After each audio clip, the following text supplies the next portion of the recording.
Well, let's bring in our military analyst, Professor Michael Clarke, to discuss more on this. Michael, good to see you, as always. They say necessity is the mother of invention, and certainly judging by what Dominic saw there, Ukraine has risen to that challenge to a degree.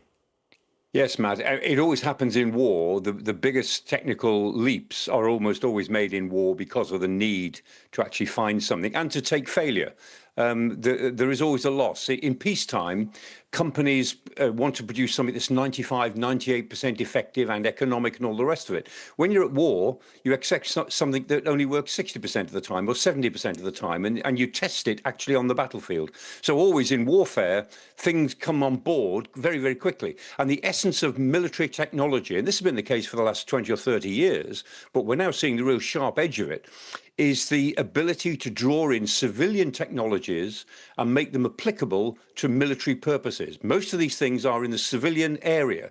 The idea is to integrate them in a way that makes sense for the military and then to use them and deploy them in sufficient numbers to make a difference. That's the art of the modern, as it were, military constructionist, civil technology made to a military purpose. We saw Don being told there just how much Ukraine has ramped up production here.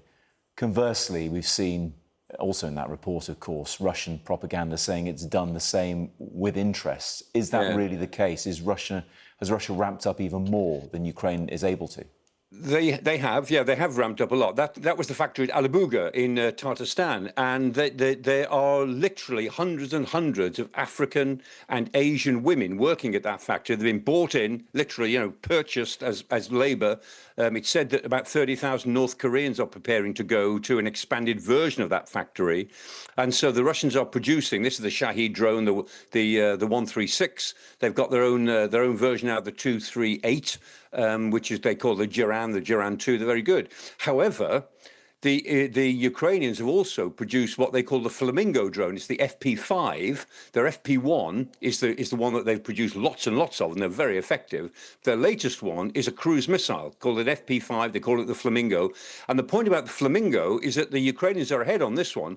They have produced the Flamingo for about $50,000 each. And those Russian drones, the new Shahid drones, are about $190,000 each. So the Ukrainians are outproducing, at least in terms of cost, the Russians quite a lot. The problem the Ukrainians have is that they don't have enough money to invest in all of the expansion that they need. Now, if they were given more money, or if they had access to frozen Russian assets, it would solve a lot of their problems because they've got the labour, they've got the skills. If they had the money to actually invest in all of this, I wouldn't say that they could match the Russians, but they could certainly get closer to them in some of the technologies that really matter. Interesting to revisit that point, Michael. I remember quite early in the war there was discussion around that 300 billion euros or so that I think the European Union has frozen. It remains frozen, does it? Are there still calls for that to be released in some way to aid Ukraine's war effort? It does remain frozen, Matt. I mean, what the West is doing is they're using the interest on that frozen money to make loans available to Ukraine on a long-term basis. That's quite good. But I mean, that only gives them sort of 7 to 10 billion at a time. And the breakdown of that 300 billion is that about 100 billion of it is in the United States and other countries. Almost 200 billion, 190 of it, 190 billion is in Europe. Most of it's in Belgium. And so whatever the Americans decide to do, and they won't be very helpful on this one, I don't think, the Europeans, between them, could actually release up to 190 billion, just give it to the Ukrainians, and that would transform their war for the next 2 to 3 years financially. It would give them the money to invest in all of these things. Now, the reason that the Europeans are wary of that is because there are good legal reasons why you don't want to do that, and you may actually destroy confidence in people putting money in your banks in Europe if there's a feeling that in 10 years' time assets might be frozen and given away. I can see those arguments absolutely, but there are also other good legal arguments to say that this is, in these extraordinary times, it is not illegal to transfer the principal sum, the 190 billion of Russian assets. The general view is you can freeze assets, but you can't seize them. You can freeze them, can't give them away. But there is a legal argument which says that in these circumstances you can give them away. Personally, I would, but a lot of other people don't agree with that.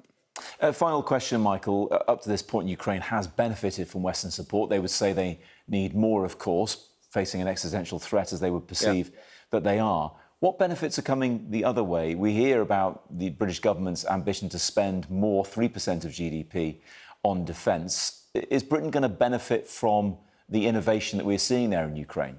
Oh, you bet. This is all sixth generation stuff. I mean, we're talking about drones, but drones are just the tipping edge of the revolution in robotics. So we're talking about sixth generation aircraft, where one aircraft with one or two pilots in it controls 5 or 6 other drone aircraft, which have got no pilot in. And one ship that's manned with 150 people, one frigate, has got 5 or 6 frigates sailing with it, are all robots, robotic frigates, a bit smaller, no crew, but they do the same sort of job. That's the sixth generation, and the same could apply on the battlefield. One tank with a crew in it and 4 or 5 tanks without a crew, that tank is controlling. Sixth generation technology. So Ukraine is on the cutting edge of all of this, and it is the fact, a simple fact, that the 2 best armies in Europe at the moment are Ukraine and Russia, because they're the ones who are fighting and innovating. And although the Russians do it in a very crude way, in terms of sheer battle experience, those are the best 2 armies in Europe. And we talk about training the Ukrainians. Believe me, they can be training us pretty soon.